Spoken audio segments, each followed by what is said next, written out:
First case is 82-year-old man, very active fellow. Came just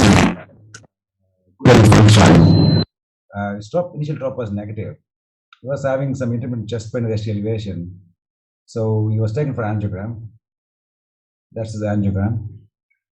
He's got a disease in calcified disease in LAD and circumflex. Good calcium there, and definitely good targets for grafting for the mid vessel, but we're not doing that anyway. So that's a LAD. So this is where the culprit lesion was. It's a right coronary artery, a tight lesion, but there was TIMI3 flow. Discussed that's a tight mid vessel lesion, tight very focal, a lot of calcium in it. So discussed grafts, the PCI, and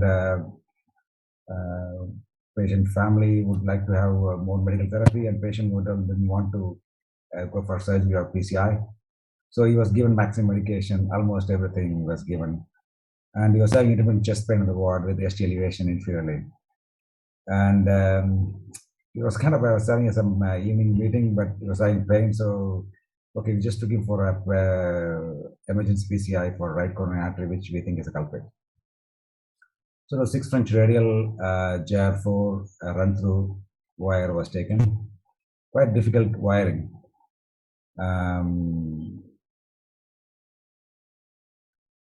The flow was there, but initially I was suspicious whether there was some thrombus in addition to the calcium. So tried to wire, it was run through wire, but managed to get across. Couldn't get any, took a normal 2 millimeter balloon and didn't go, so took a 1.5 Rayleigh balloon, but couldn't cross it. You can see the port supporter guide going back. Here I'm not keen to do a complex PCI. I just want to get a better flow and get away that evening. So there came Alveo to help me. So Alveo managed to get in with that port support to get there, did dilatation 0.75 and atmosphere was about 22 atmosphere. You can't see it because it's a very small balloon. And that gave some kind of hope. And then I tried the balloon again. It was not going, so decided to stop because it was going to be complex. The flow was okay, and was sent back to the ward. It was settled initially, and then we decided to go for a complex PCI. So this time I took a 7 French AL guide and exchanged rotawire with the help of a Corsair.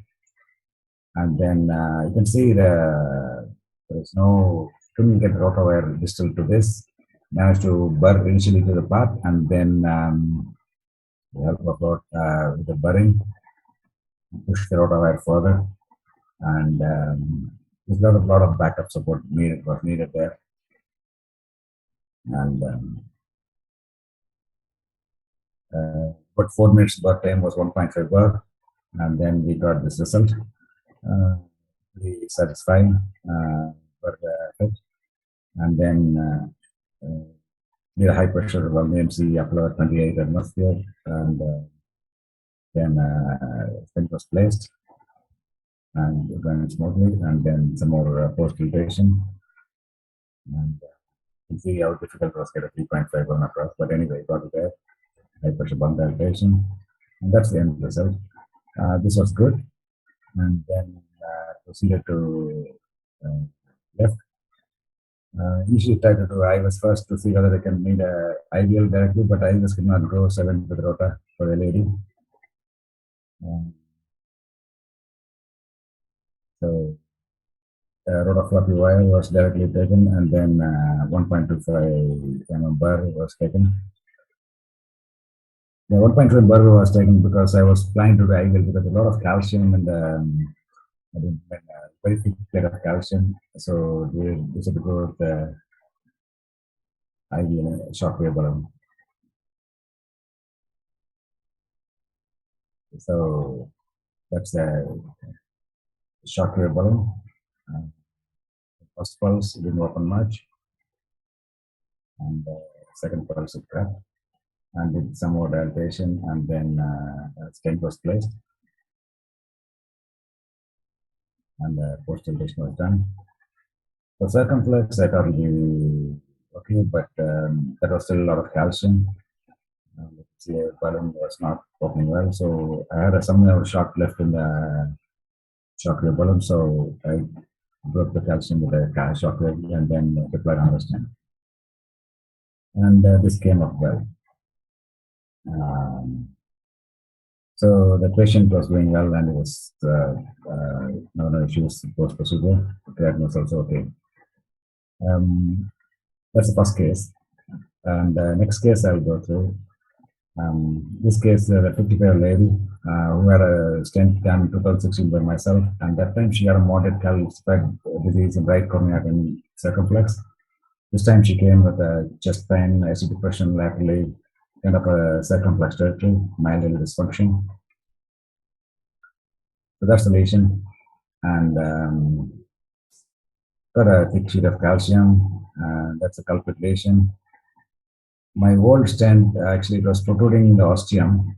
Not bad for 8-year-old stent, but unfortunately you can see some struts across the circumflex ostium, and there's a lesion there. So I was anticipating a lot of difficulty in this one. I just don't want to do the ostial side. I just want to get a stent to the mid vessel. That's the intention.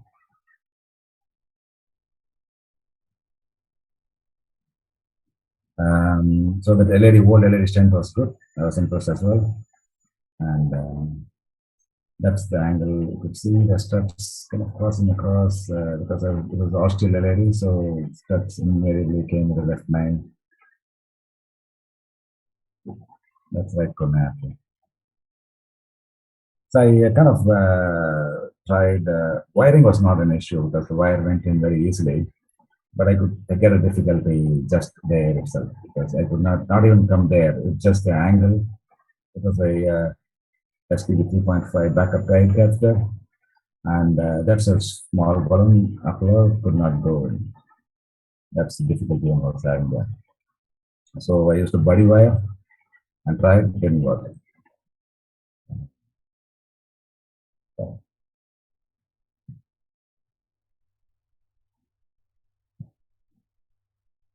So that's a body wire, and tried the same balloon. I couldn't get it. I got a guide extension catheter as well. I got a guide extension and a little bit of support. Still couldn't get across. But still, I don't think I was near the steps, but it was just even before that the difficulty.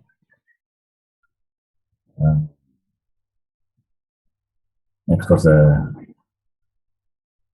used a 1.5 IUV, and that went across the steps and was able to go to the lesion. I was able to go at 10 atmosphere. The problem with the soft balloon is you go high pressure, they burst. So got 13 atmosphere, and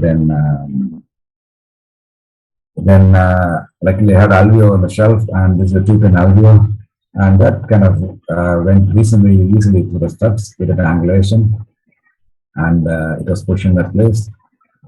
And then at 24 atmosphere, that's another advantage. I could go with a high pressure without bursting the balloon. There was calcium there. It gave a reasonable lumen area. Then that's a lot of support of guideline and the double body and everything. So I tried again before taking a stent. I just want to see whether I could get the buoyancy up again, and I could not get it again. So that's a very short balloon, and it just couldn't go. So there I decided to stop because my intention of clearing the lumen was good, and this is a more complex lesion, and if I have a stent, I need a stent from the ostium to here, and I cannot get a stent because I don't want to take a stent through the stent struts, then I may stent. So I was happy, and she was stable, and she was discharged. There were no issues. And if she comes back, then I have to think about what I'm going to do with her. So that's the final result of this. And so just to brief about Alveo, it's a very nice balloon, very nice crossing profile, very easy to cross. That's not a problem because we've got all the balloon with that. But one main thing is you can go to very high pressure dilatation. Here you can go up to 28. I used up 26. Nothing happened so far. So it's just a good balloon to have in your shelf. And thank you.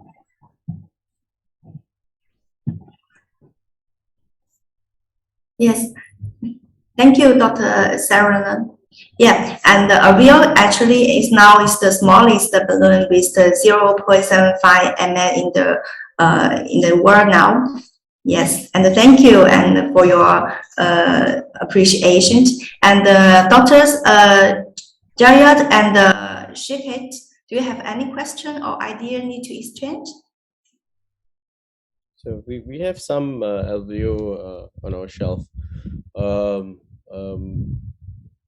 I have to be honest, it's not my go-to CTO balloon. But we've had some experience with the 0.75, rescuing us in time of need. So it's a pretty decent balloon. You can go high pressures with it. So my experience is sort of limited with the Alveo HP, I have to say. Yeah. Just a good balloon because the case, especially the second one, where I had to go through struts and need high pressure to break the calcium, and it was perfectly suited there. So, different indication. It doesn't break with higher pressure. That's the advantage because otherwise, anyway, we're not going to stop at a 0.75. We're going to upgrade. So, that's it.